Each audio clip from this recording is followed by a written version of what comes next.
This man has taken the lives of at least 11 people. An ordinary man, nothing out of the ordinary. He also forced himself on some of them, or simply slept on their bodies after the murder. Do you understand that she is dead? Yes. And all this happened for years, not somewhere far away, but in the very heart of Kyiv. Maybe you've even seen this gentleman somewhere on the street. Who knows? In any case, dear ones, make yourselves comfortable. Everything is scary. Thank you. Everything is scary. Everything is scary.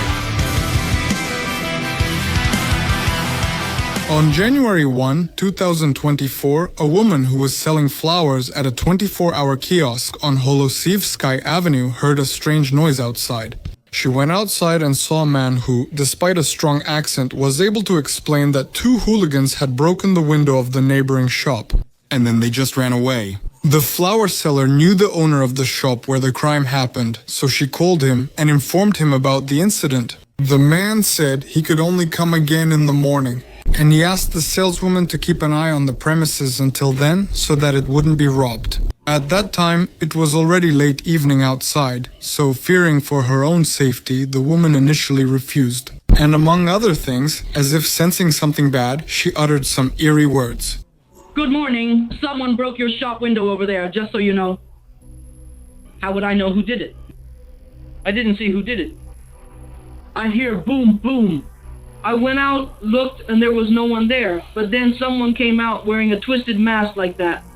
They were speaking in some foreign language over there. Two people ran away here. They ran away right here. But I didn't go there. They broke the window.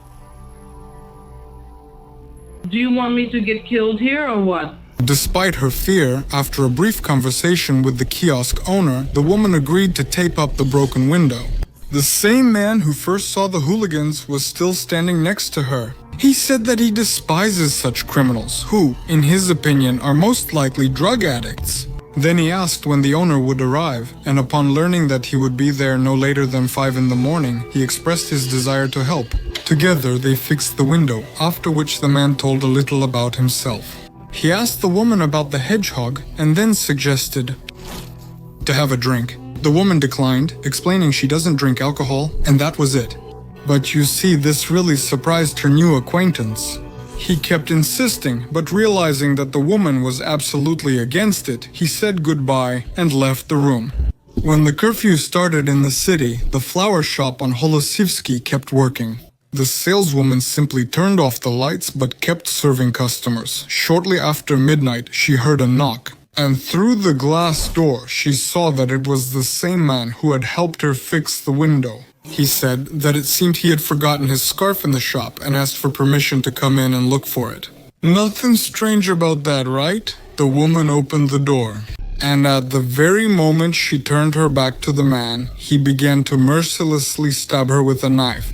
In total, he stabbed her 30 times 30. Only later it would become known that all the events of that evening, from the broken window to the brutal attack, had been cunningly and cold-bloodedly planned from the very beginning by a real monster who had already taken human lives before.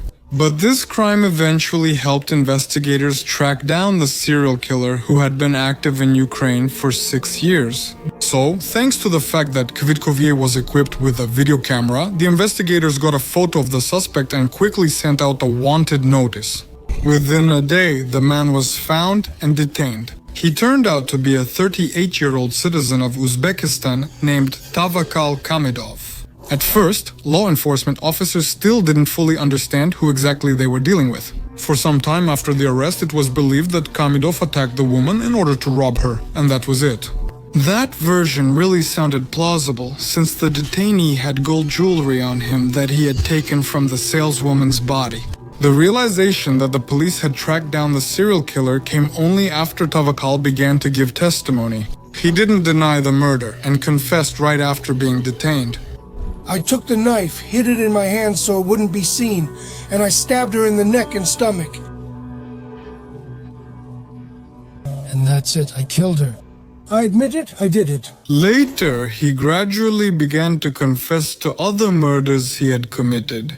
The man recalled each victim and most crime details, but revealed everything gradually, as I mentioned. Overall, the confession lasted for a week, and Khamidov himself was convinced that cooperating with the investigation would help him get a lighter sentence. But we'll talk about the verdict itself at the end of the video. First, I'll tell you how it all began. It began. The future killer was born on September 13, 1986 in the village of Pulate, Uzbekistan. He told the investigators that he had a very difficult childhood and experienced sexual abuse. According to him, it was this experience that later became the impetus for his crimes. But whether the man killed anyone in his homeland is unknown. You see, the first documented crime that Khamidov confessed to happened in the 2000s in Russia. There, he killed his countrymen and then illegally crossed into Ukraine to avoid punishment. And for a while, he settled in Kyiv. There, he quickly joined a group of his fellow countrymen who helped him find housing and a job. Khamidov got a job as a loader at the Barabashovo market and settled near Fligeli, which he shared with another Uzbek. One winter day in 2018, a conflict arose between Khamidov and his roommate. The exact details are unknown, but some sources report that Tavakal offered his neighbor sex, and he was offended by such a tempting offer. The refusal in turn enraged Khamidov. Though the conflict ended, Tavakal's anger remained. He waited until his roommate fell asleep, took an axe, and attacked the sleeping man, delivering more than 20 blows to his head with the handle. Khamidov's neighbor died from his injuries, and Khamidov fled the crime scene. He threw the murder weapon, documents, and the victim's belongings into the stove beforehand. But there is also another version. According to it, on the day of the murder, Khamidov's neighbor received his salary, and the motive for the murder was money. Tavakal allegedly attacked his roommate with the intention of robbing him. After killing his acquaintance, he stole his earnings and fled. The next morning, he went to Kyiv. The man chose the capital, hoping it would be easier to disappear there. And in principle, that's probably true. In the new place, Tavakal didn't look for housing anymore. He became a person without a permanent place of residence. He slept wherever he could, on the street in summer and in building basements during the cold season. You see, the two unpunished murders that the man had already committed increased his confidence in himself, in his impunity. It appears so. Just Tavakal also realized something else. By taking lives, he not only gets the victim's money and property, but also pleasure, real pleasure, from the very process itself. The next crime happened in the evening on August 7, 2019. Khamidov just met his acquaintance on the street. It would seem, what could go wrong? He was a citizen of Latvia, but lived in Ukraine, just like Tavakal. He also lived on the street, so the men started talking. They decided to have a drink together, but during the gathering, they got into an argument. I'm not sure what caused it. Maybe another interesting suggestion, or maybe just because. During the argument, Khamidov attacked his friend. First, he beat him with his hands and feet, and then he took a brick and struck him several more times on the head. As a result, the man died, and Tavakal searched the body but found nothing valuable. The deceased only had documents. The killer left the body near school number 85 and calmly went to look for a place to spend the night. Just 2 months later, he killed another homeless acquaintance. Khamidov simply saw him sleeping near the dumpsters in the Dnipro district. He had conflicts with that man before and now decided that it was time to take revenge, right now. So he took a piece of concrete, approached the sleeping person, and hit him on the head several times. And when he realized that the man was dead, he just covered him with a blanket that was lying nearby, and he got rid of the murder weapon. Then he left in an unknown direction. Quite an interesting vibe. Winter of 2020. Then Khamidov once again felt the urge to kill. During that time in Operandi district, he met 3 more homeless people.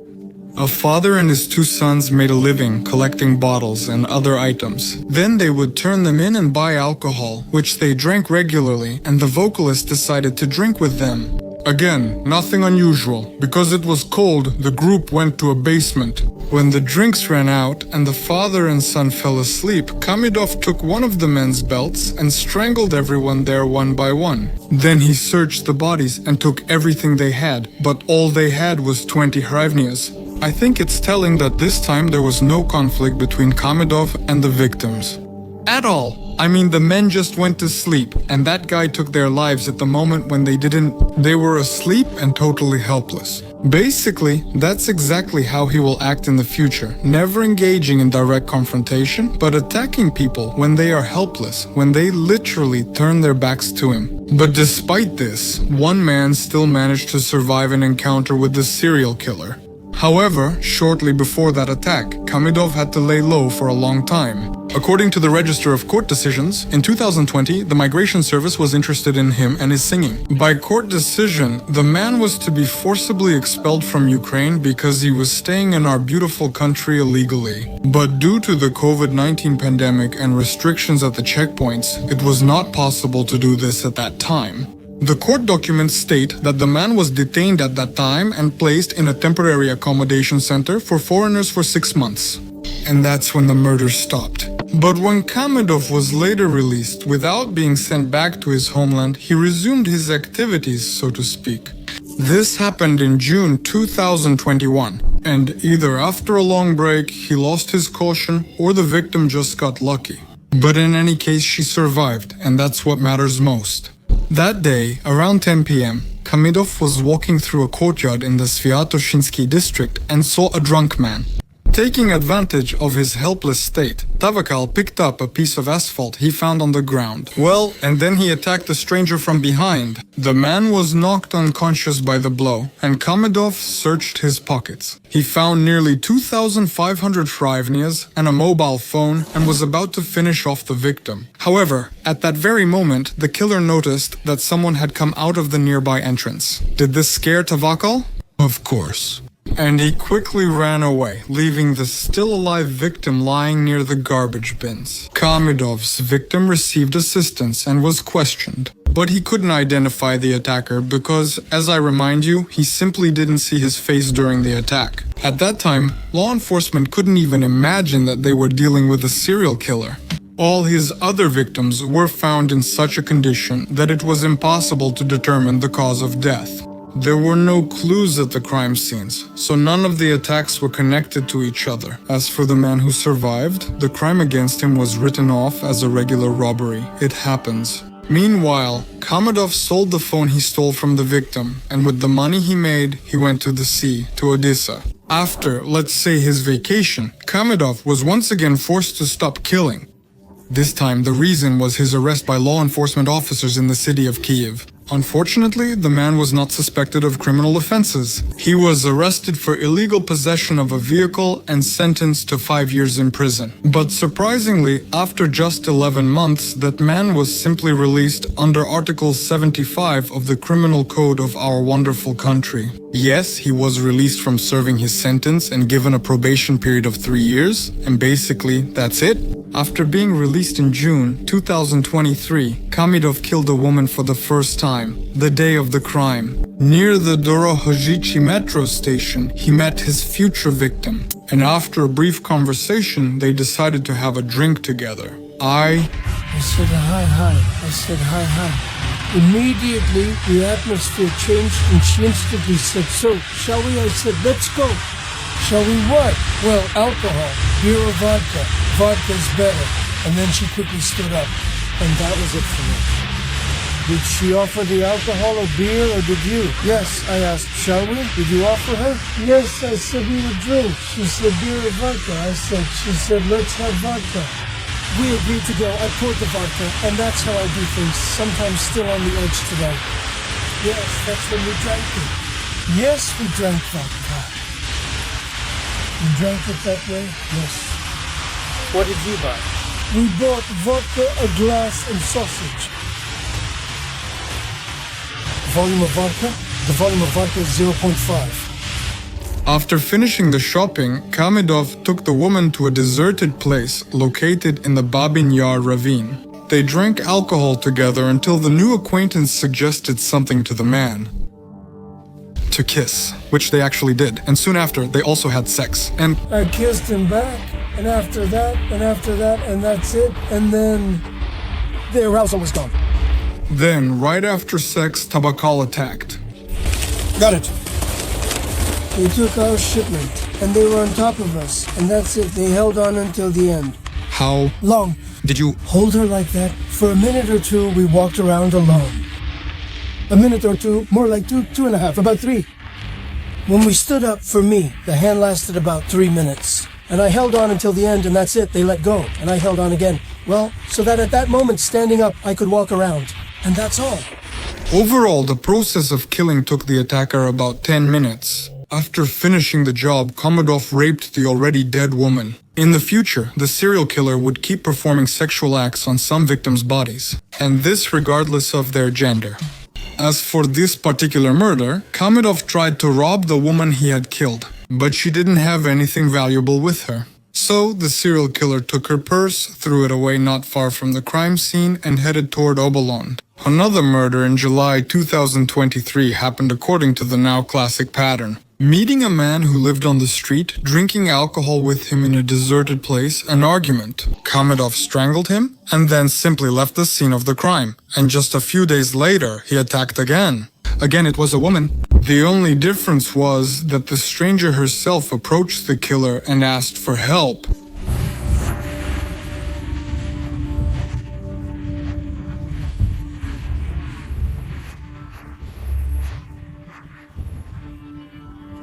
So, the killer led the woman away from the bus stop toward the Dnipro River. On the way, he noticed a deserted spot.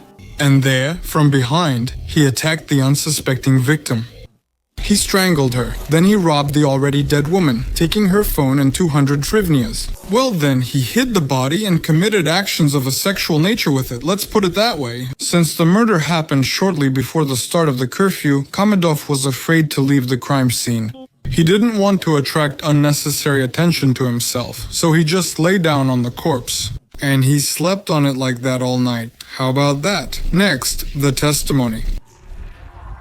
And in general, later I filed a lawsuit against her, so that for that and that place I covered it, the place is open with me, that's how it was. What's it called? A blanket. No, it's from the mattress. What's it called? A duvet cover. Oh, a duvet cover. I found 3 of them nicely cleaned from the trash, and I put them here. I slept with it until morning. How did you start sleeping with it? Well, I put it here.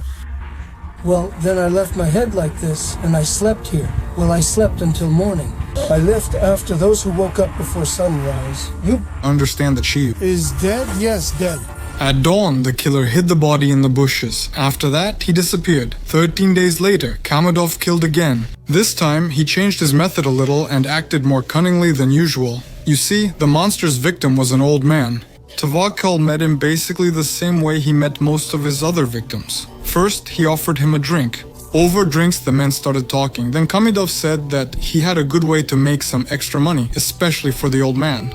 Next to the place where the improvised gathering was happening, there was a small abandoned building. And the killer said that he was offered about 400 hryvnias for cleaning the place. And he would gladly share this money if the old man helped him. I think that's what he says. 400 hryvnias, I say. We clean up. We get paid after the job. And we went there.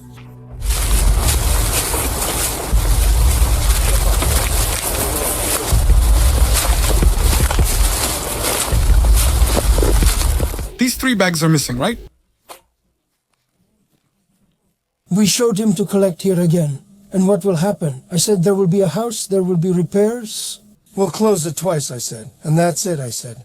As soon as the men were inside the building and Grandpa turned his back to Tavakal to start cleaning up himself, the killer threw a piece of denim fabric he had found somewhere on the ground around his neck. Within 5 minutes, Grandpa was dead, and Khamidov covered his body with a tire he found among the trash. Well, and then he went off in an unknown direction. The body of the deceased was found the next day. But this didn't help law enforcement solve the case in any way. The killer stayed at large for 8 more months, and unfortunately during this time he would take another life. I've already told you about the last crime at the very beginning of the video. Now I'll just add a few more details. On January 1, 2024, a drunk Khamidov arrived and took a trolley bus to the stop near that same ill-fated flower kiosk. The killer noticed the saleswoman inside and the gold jewelry she was wearing. At that moment, a plan formed in Khamidov's mind to steal the jewelry. And of course, to satisfy his gruesome urge to kill. According to Tavakal himself, his subsequent actions were dictated by a voice in his head. That voice allegedly ordered Khamidov to smash the window of a nearby store, which is exactly what he did. He waited until the flower shop saleswoman came outside, and he approached her and told her a made-up story about some hooligans, drug addicts. Like it was them who did it and wanted to rob the store, but he scared them off and even tried to chase them. But he couldn't do it anymore. After finishing his story, the killer tried to gain the florist's trust. He offered to help the woman and fix the broken window. At the same time, the man started to ask her about when the owner of the shop would arrive.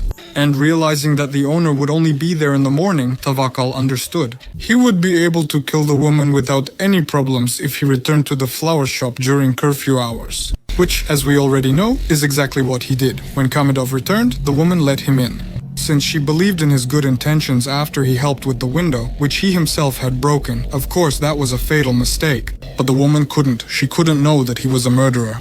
Upon entering, Khamidov immediately attacked the saleswoman with a knife. After the assault, he robbed the victim and again committed acts of a sexual nature against her. I'm saying it this way because YouTube doesn't like the other word. I use it too, but try not to overdo it. Sorry. Then Khamidov immediately disappeared from the scene. He hoped that this time too he would be able to get away with it. But he didn't take into account that the flower shop was equipped with a surveillance camera which recorded all his actions on the eve of the attack, and even the moment of the murder itself. After the crime, on the morning of January 2nd around 8 o'clock, the police received a report about a murder in the flower shop. An investigative team and canine handlers went to the scene. After reviewing the crime scene, shop camera, and nearby streets, officers quickly identified the suspect and his route after the crucial attack. Because it was along that very route that the police search team encountered Khamidov as he was walking through the city streets. Calmly, as if nothing had happened. The man didn't even try to hide. He didn't resist arrest and immediately cooperated with the investigation. Apparently, Khamidov sincerely believed that a voluntary confession would help him in court. In addition, he had a backup plan to pretend to be insane. But the vocalist kept referring to a male voice in his head that ordered him to kill. He tells me the inner voice. I say, what does it say?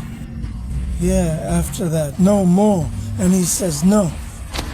Well, as for me, I don't usually share that myself. My inner voice talks to me like a person.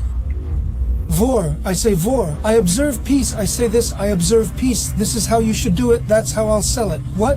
What exactly should I do? Well, they kill people. After such stories, the man was assigned a psychiatric evaluation. It found Khamidov sane since the doctors concluded that he was fully aware of his actions and their consequences, and at the same time he was able to control them, and he directed them exactly the way he did. In addition, doubts about the so-called orders in his head arose after that, when that vocalist stated that it was always the same male voice speaking to him. However, the now late Deputy Chief of Police Bohdan Zlotenko, who was in charge of the investigation, reopened Khamidov's old case about illegal possession of a vehicle. And he found certain inconsistencies in his testimony.